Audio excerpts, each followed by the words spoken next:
Allahu Akbar, Allahu Akbar. Jadi yang tidak merugi disebut oleh Allah dalam surat Al-Asri itu ada 4 kategori, tapi tidak bisa dipisahkan antara 1, 2, 3 dan 4. Harus menyatu dia.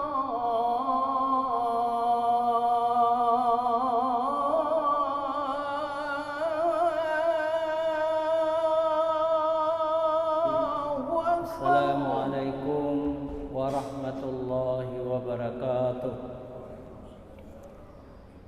Alhamdulillahi rabbil alamin, wa bihi nasta'inu ala umuri dunya waddin.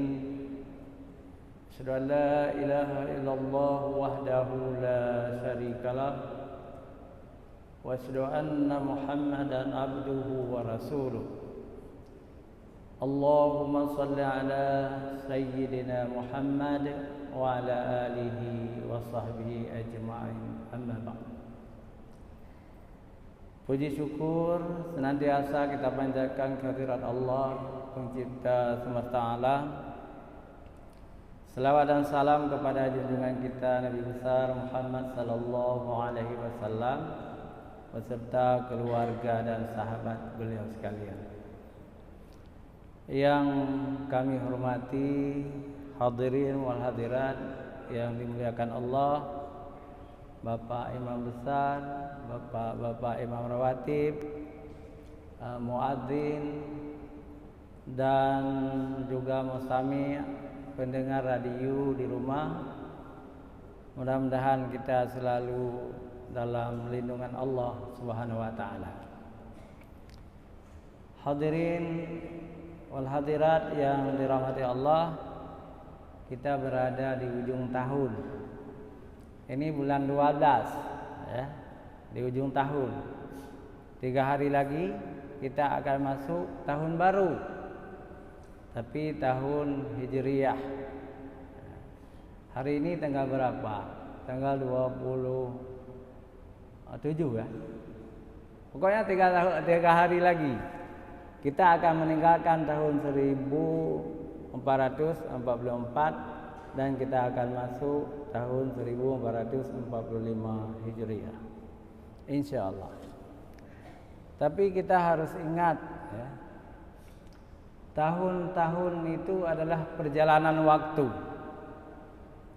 Perjalanan waktu, jadi perubahan terus terjadi.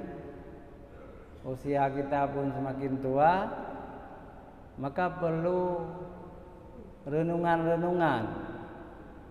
Jadi muhasabah diri. Kita berpedoman kepada surat Al-Asr. A'udzubillahi minasyaitonirrajim. Bismillahirrahmanirrahim. Wal 'asr. Innal insana lafi khusr. Illal ladzina amanu wa 'amilus salihati wa tawassaw bil haqq wa tawassaw bis sabr. Demi masa. Wal asri itu masa. Waw itu waw kasam, waw sumpah. Jadi Allah bersumpah dengan waktu. Demi masa. Kalau Allah bersumpah itu penting. Dalam ilmu tafsir, kalau waw kasam itu semua penting. Penting. Wal asri, demi waktu asar, boleh juga diterjemahkan.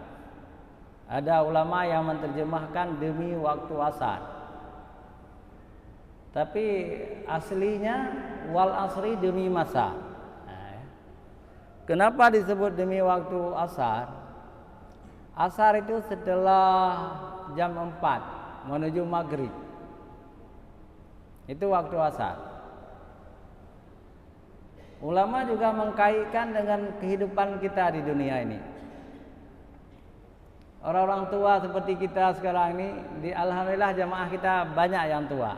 Itu menunjukkan orang Aceh ini orang-orang beriman dan bertakwa kepada Allah Subhanahu wa taala.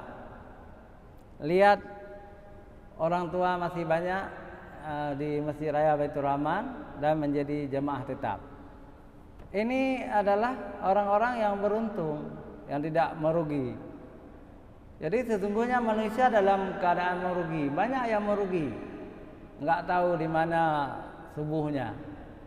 Jadi masih nom di dalam kelambu. Banyak orang nanti salat subuhnya jam 7. Itu tidak benar. Seharusnya sebesar ini masjid raya, jangan segini banyak jamaahnya. Seharusnya harus penuh. Kan gitu sebenarnya. Tapi kan tidak ini. Banyak yang jadi tidur gitu kan. Itu orang-orang yang merugi. Mudah-mudahan jangan. Mudah-mudahan mereka berubah. Jadi yang tidak merugi disebut oleh Allah dalam surat Al-Asri itu ada 4 kategori, tapi tidak bisa dipisahkan antara 1, 2, 3 dan 4. Harus menyatu dia. Harus 4-4-nya itu ada di situ. Yang pertama wajib beriman kita. Hamba Allah ini wajib beriman kepada Allah. Orang-orang beriman yang tidak merugi. Yang kedua orang-orang yang mengerjakan amal saleh itu tidak merugi. Yang ketiga orang-orang yang berdakwah, mengajak orang lain kepada kebenaran. Jadi berdakwah itu semuanya kita, ya, setiap kita itu berdakwah. Sekurang-kurangnya kita berdakwah kepada diri sendiri. Nah, kemudian kepada keluarga kita, kepada anak cucu, kepada masyarakat. Dakwah juga mengajak kepada kebaikan. Orang-orang yang berdakwah mengajak kepada kebaikan itu tidak akan rugi. Dan yang keempat adalah watawassaw bisabr. Orang yang mengajak orang lain supaya bersabar. Jadi jangan cepat emosi, jangan cepat dengki, jangan cepat menganggap orang lain salah semuanya. Jadi kesabaran harus cukup penting karena dalam Al-Quran juga dikatakan innallaha ma'as sabirin. Sesungguhnya Allah beserta orang-orang yang sabar. Nah, kata imam kita, Imam Syafi'i radhiyallahu anhu, Imam Muhammad Abdullah bin Idris Asy-Syafi'i. Nah, itu Imam Syafi'i. Apa kata beliau? Seandainya Allah tidak menurunkan surat-surat lain dalam Al-Quran, cukup dengan surat ini membuat manusia masuk surga. Jadi kalau manusia umat Nabi Muhammad beriman dan melaksanakan perintah dalam surat pendek ini wal asri, dia bisa masuk surga. Apalagi Allah sangat sayang kepada hambanya, kepada umat Nabi Muhammad. Allah menurunkan satu kitab Al-Quranul Karim yang cukup tebal, jumlah ayatnya 6.236 ayat semuanya. Ini menurut Al-Quran Indonesia. Tetapi ulama-ulama kita juga menyebutkan jumlah semuanya 6.666 ayat. Betul juga. Nah, kita nggak perlu memperdebatkan. Tetapi di Quran Indonesia jumlahnya 6.266 ayat. Nah, beda sedikit. Itu biasa dalam ilmu Al-Quran. Perbedaan pendapat. Misalnya di surah Al-Fatihah ada yang mengakui Bismillah itu satu ayat dari Al-Fatihah. Tapi ada ulama yang mengatakan tidak masuk Bismillah. Begitulah akhirnya perbedaan jumlah ayat. Hadirin wal hadirat yang dirahmati Allah SWT, kalau tahun baru seperti ini apa yang harus kita renungkan? Jadi yang paling pas adalah tafakur, mengingat kita dari mana, mau ke mana. Kita sudah tahu kita berasal dari air yang hina.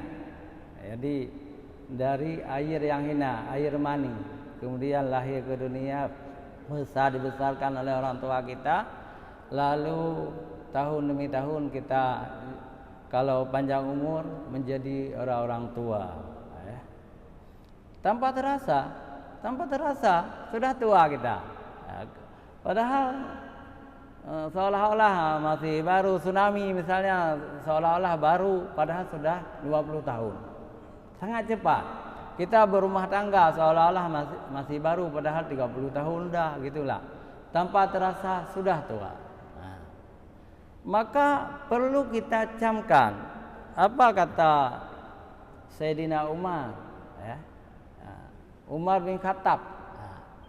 Nanti kita kenal siapa Umar bin Khattab.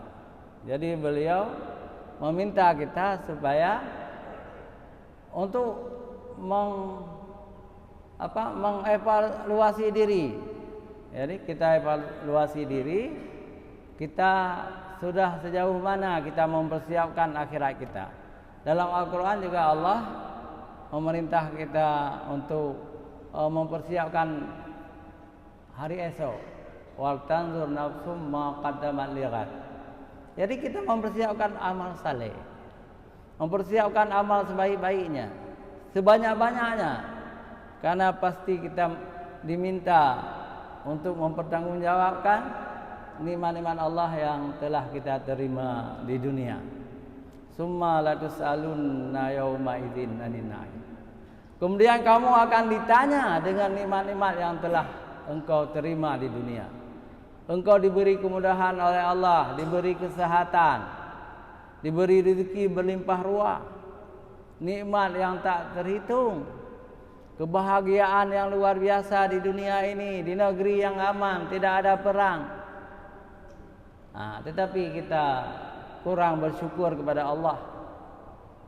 Itu akan kita pertanggungjawabkan hari akhirat nanti. Hadirin wal hadirat yang dirahmati Allah, pagi ini yang perlu kita renungkan adalah tahun baru Islam ini. Bagaimana sejarahnya? Ringkasnya, Umar bin Khattab baru 5 tahun menjadi khalifah. Jadi Rasulullah 10 tahun, 11 tahun wafat Rasulullah. Digantikan oleh Abu Bakar Siddiq 2 tahun. Jadi 11, 12, 13, 14 Hijrah. Jadi Umar bin Khattab naik menjadi khalifah. Jadi 14, 15, 16, 17. Tahun 17 Hijrah, Umar bin Khattab menerima surat-surat dari gubernur-gubernur. Beliau istilahnya presiden. Jadi Umar bin Khattab itu presiden Islam, kepala negara Islam. Jadi wilayah-wilayah itu kan gubernur, gubernur Syam, gubernur Yaman, gubernur Mesir, gubernur Palestina, macam-macam gubernur. Jadi semua mengirim surat. Kalau ada masalah dengan surat zaman itu, diantar oleh kurir dengan kuda, duk. Itu berhari-hari sampailah ke Madinah. Surat-surat itu, ketika dibuka oleh Khalifah Umar bin Khattab, ada surat yang tidak ada tanggal, tidak ada bulan, tidak ada tahun. Itu Mu'ad bin Yaman tidak punya tahun. Itu gubernur dari Yaman. Kemudian gubernur dari Mesir Amr bin As, tahunnya tahun gajah. Tahun gajah. Kemudian Abu Dzar Al-Ghifari, itu dari Iran. Itu bukan tahun gajah, tahun lahir Nabi. Jadi tidak seragam. Kesimpulannya tidak seragam. Umar merenung. Orang Yahudi punya tahun, orang Kristen punya tahun. Kita orang Islam belum ada tahun. Walaupun sudah ada, tidak seragam. Dipanggillah sahabat-sahabat Nabi yang kebetulan masih cukup banyak. Sahabat-sahabat paling utama, sahabat-sahabat yang sudah dijamin masuk surga dipanggil. Abu Bakar sudah meninggal. Utsman, Ali, Abu Dzar Al-Ghifari, Abdurrahman bin Auf, Ubaidillah, Zubair bin Awam, itu penghuni surga semua. Sudah dijamin oleh Rasulullah. Sahabat-sahabat utama itu penghuni surga. Ali bin Abi Thalib juga, Utsman bin Affan. Jadi saya sebagai khalifah, kata Umar bin Khattab. Tapi Umar bin Khattab tidak sering menyebut dirinya khalifah. Beliau menyebut dirinya Amirul Mukminin. Saya raja orang mukmin. Itu Umar bin Khattab. Saya ingin kita punya tahun. Bagaimana pendapat sahabat-sahabat? Jawab masing-masing. Ada yang menjawab, wahai Umar, saya sependapat dengan pendapat kamu. Kita harus punya tahun. Kalau enggak, kita malu dengan Yahudi. Kita malu dengan Nasrani. Sebenarnya bukan hanya Yahudi dan Nasrani yang punya tahun, tapi orang-orang Hindu, Buddha, semua punya tahunnya. Yang belum punya tahun, umat Islam waktu itu. Kami sependapat. Kalau menurut saya, kita mengambil tahun baru Islam, kita mulai dari lahirnya Rasulullah Sallallahu Alaihi Wasallam, bulan Maulid. Dibantah oleh Utsman bin Affan. Saya tidak sependapat. Lebih baik kita mengambil lahirnya Islam, turunnya Al-Quran 17 Ramadan. Sayyidina Ali membantah. Saya juga tidak setuju. Yang lebih tepat ya Rasulullah, kita mengambil tahun kita hijrah dari Mekah ke Madinah. Alasan saya, kata Sayyidina Ali, kalau kita ambil tahun lahir Rasulullah, kita mirip dengan orang Kristen. Karena orang Kristen mengambil tahun lahir Isa, itu tahun Masehi, tahun lahir Nabi Isa. Kita harus berbeda, kata Sayyidina Ali. Jawab yang lain, kita ambil turunnya Al-Quran 17 Ramadan. Jadi Ali bin Abi Thalib juga tidak setuju. Alasan saya, kata Ali bin Abi Thalib, kita mengambil hijrah karena hijrah itu adalah momen terpenting Islam berkembang. Jadi Islam berkembang seluruh dunia. Orang-orang Madinah menerima Islam, kemenangan Islam yang luar biasa. Momen itu momen dinamis dia. Hijrah itu dinamis. Kalau yang lain-lain tidak. Akhirnya Umar bin Khattab menerima pemikiran Sayyidina Ali bin Abi Thalib, diambillah. Jadi tahun Islam dihitung hijrah, hijrah Nabi. Tapi ketika ditetapkan menjadi tahun itu sudah tahun ke-17 hijrah. Gitu ya. Tahun 17 hijrah. Kemudian dikirimlah semua wajib pakai tahun hijrah dan tidak boleh lagi pakai tahun Yahudi, tahun Masehi, tidak boleh lagi pakai tahun gajah, tahun lain-lain. Kita sudah punya tahun sendiri dan alhamdulillah berkembang seluruh dunia. Umat Islam menggunakan tahun hijrah. Lalu kapan masuk ke Aceh? Masuk ke Aceh bersamaan dengan masuknya Islam ke Aceh. Tentu ke Perlak. Itu pertama, kerajaan Perlak sudah menggunakan tahun Masehi, tahun hijrah ini. Kemudian kerajaan Samudra Pasai, kemudian kerajaan Pedir, kerajaan Samarlanga, kerajaan Aceh Darussalam, kerajaan Daya di Aceh Barat, kerajaan Linggo, semua Linggo itu di Aceh Tengah ya. Kerajaan Tamiang semua menggunakan tahun Islam. Itu luar biasa. Sehingga orang Aceh mengambil tahun Islam itu menjadi tahunnya.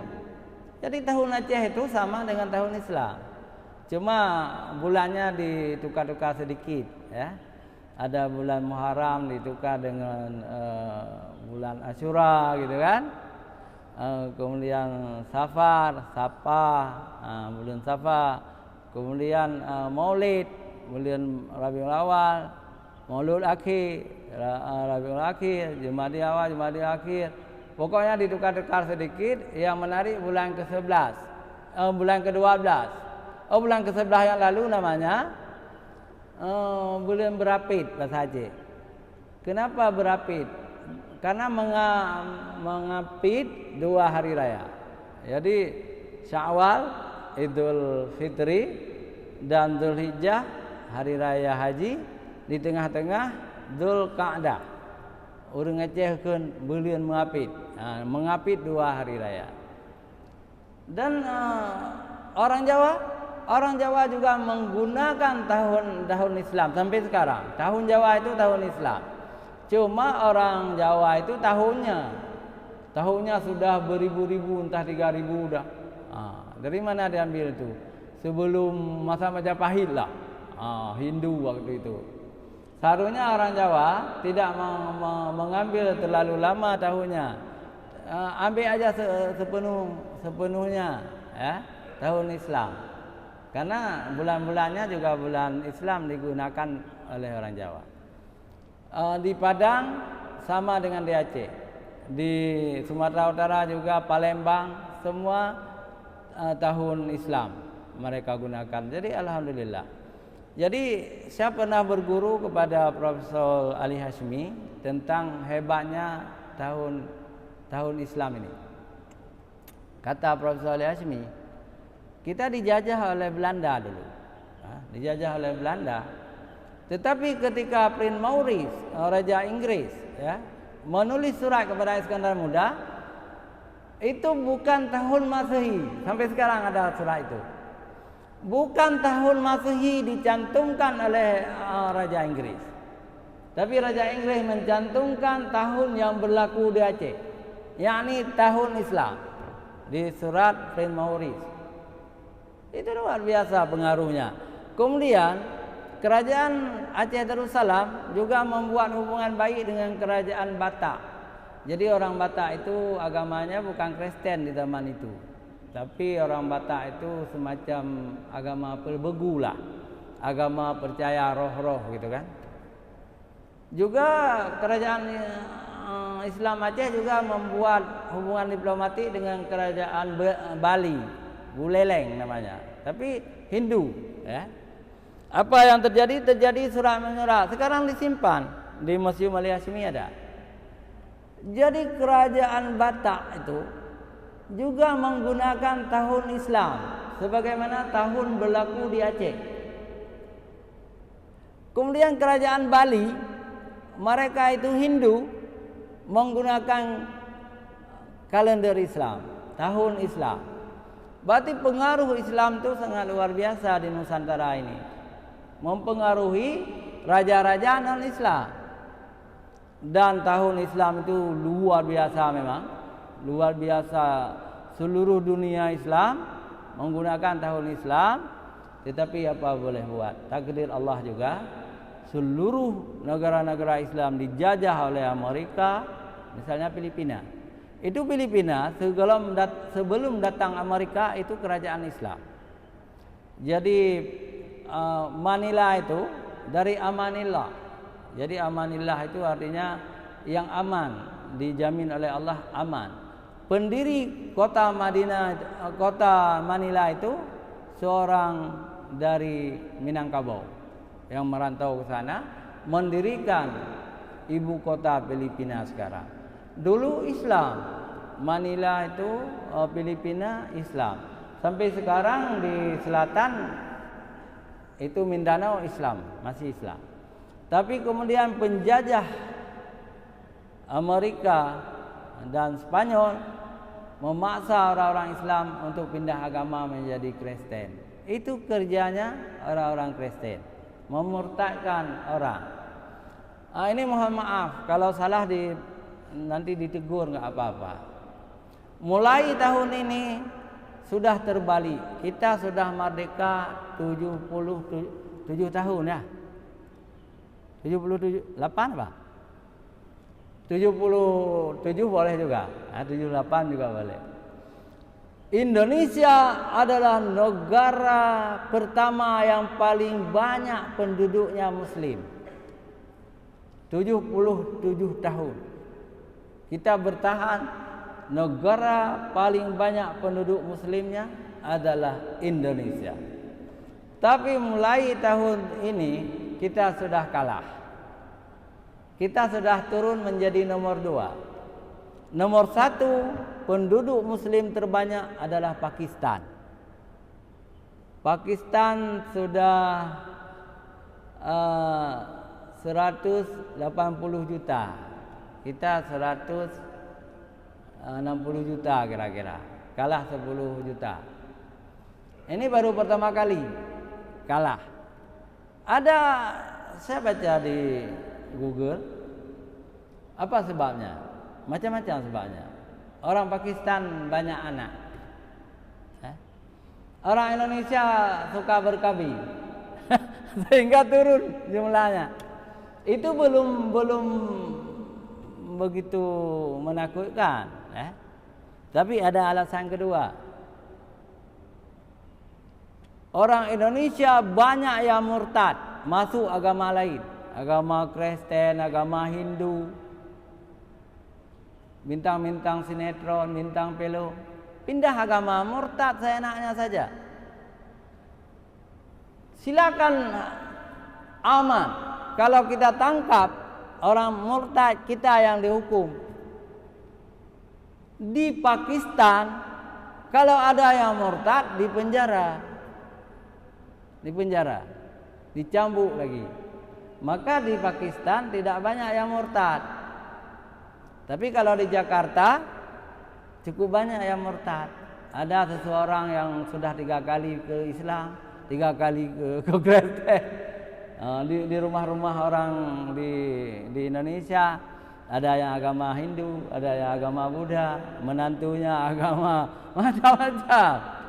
Tapi Aceh masih hebat. Di Aceh kita tidak ada.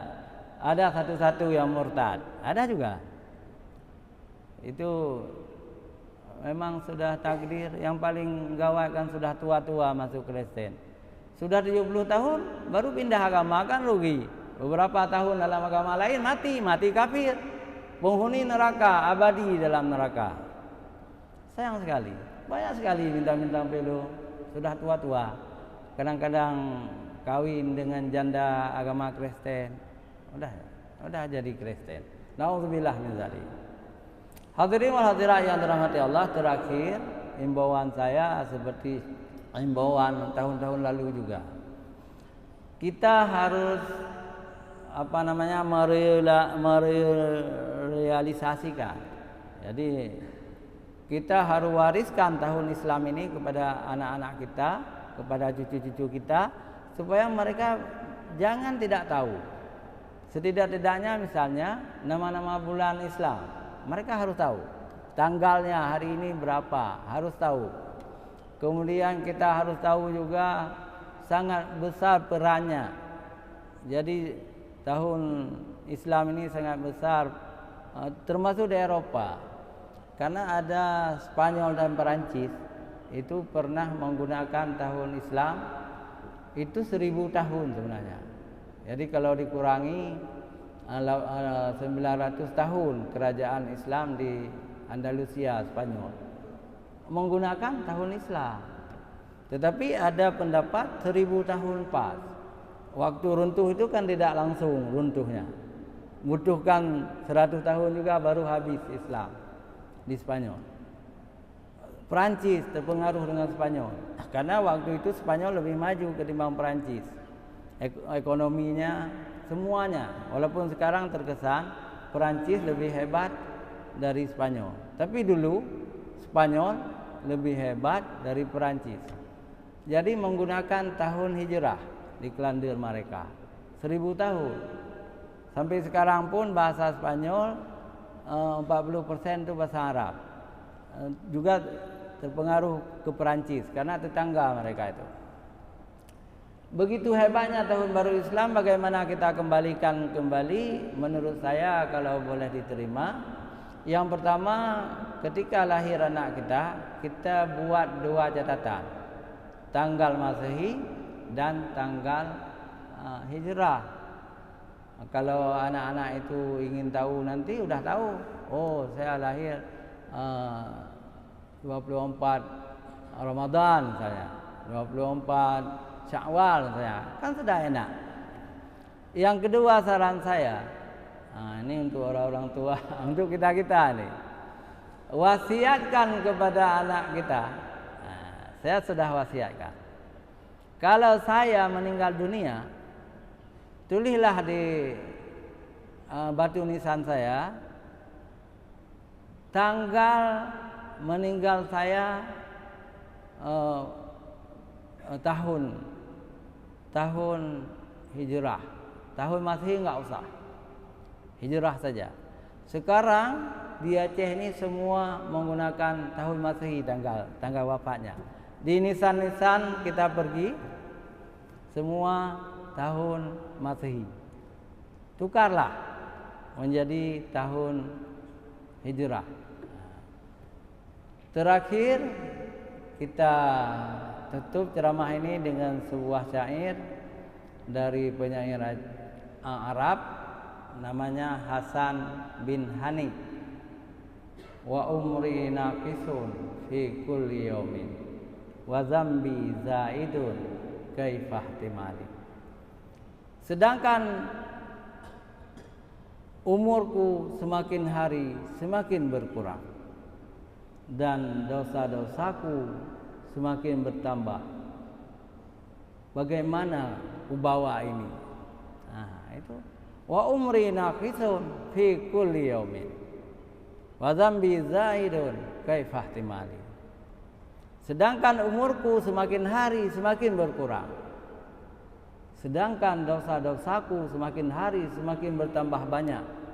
Bagaimana kubawa ini? Nah, itu adalah syair dari pujangga Arab di Baghdad namanya Hasan bin Hanif, yang di Aceh lebih populer dengan Abu Nawas.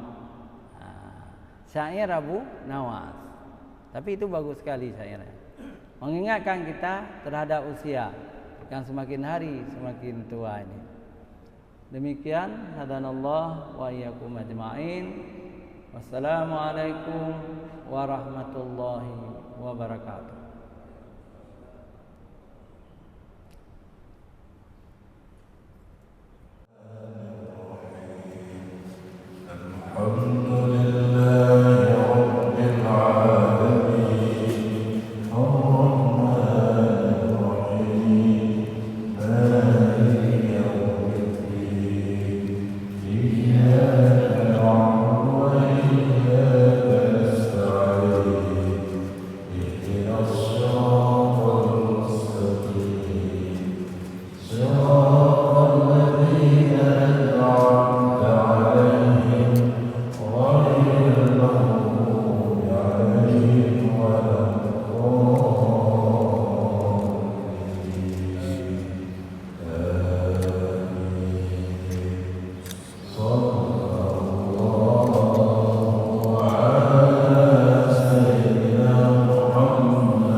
وسلم على سيدنا محمد في النبيين وصل وسلم على سيدنا محمد في المرسلين وصل وسلم على سيدنا محمد في الملأ الأعلى إلى يوم الدين وصل وسلم على سيدنا محمد وعلى آله وصحبه أجمعين ولقد أشروا لنعت من أوصافه تحيي القلوب تهيج الأشجانا والله قد أثنى عليه فما يساوي القول منا أو يكون ثنانا لكن حبه في السرائر قد دعا لمديح صفوة ربنا وحدانا وإذ امتزجنا بالمودة ها هنا نرفع أيدي فخرنا ورجانا للواحد الأحد العلي إلهنا متوسلين بمن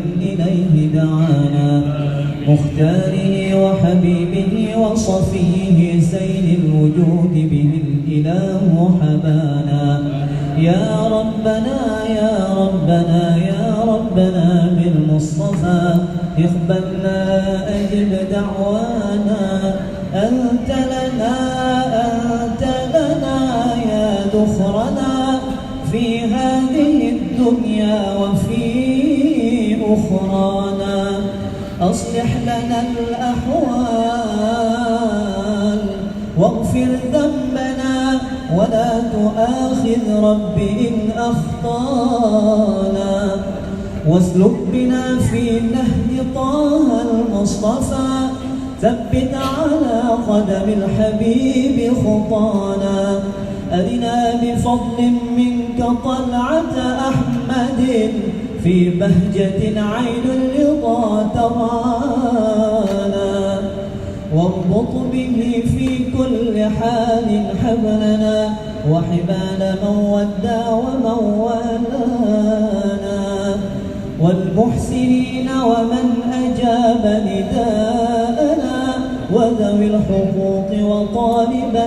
أوصانا والحاضرين وساعيا في جمعنا ها نحن بين يديك أنت ترانا ولقد رجوناك فحقق سؤلنا واسمع بفضلك يا سميع دعانا وانصر بنا سنة طه في بقاع الأرض وقمع كل من عادانا وانظر إلينا واسقنا كأس الهنا واشفي وعاف عاجلا مرضانا واقضي لنا الحاجات وأحسن ختمنا عند الممات وأصلحا عقبانا يا ربي واجمعنا وأحبابا لنا في ذلك الفردوس يا رجوانا يا ربي واجمعنا وأحبابا لنا في ذلك الفردوس يا رجوانا يا ربي واجمعنا وأحبابا لنا في ذلك الفردوس يا رجوانا بالمصطفى صل عليه وآله ما حركت ريح الصبا أغصانا سبحان ربك رب العزة عما يصفون وسلام على المرسلين والحمد لله رب العالمين الفاتحة محمد في الآخرين وصل وسلم على سيدنا محمد في النبيين وصل وسلم على سيدنا محمد في المرسلين وصل وسلم على سيدنا محمد في الملأ الأعلى إلى يوم الدين وصل وسلم على سيدنا محمد وعلى آله وصحبه أجمعين ولقد أشروا لنعت من أوصافه تحيي القلوب تهيج الأشجانا والله قد أثنى عليه فما يساوي القول منا أو يكون ثنانا لكن حبه في السرائر قد دعا لمديح صفوة ربنا وحدانا. وإذ امتزجنا بالمودة هاهنا نرفع أيدي فخرنا ورجانا للواحد الأحد العلي إلهنا متوسلين بمن إليه دعانا مختاره وحبيبه وصفيه زين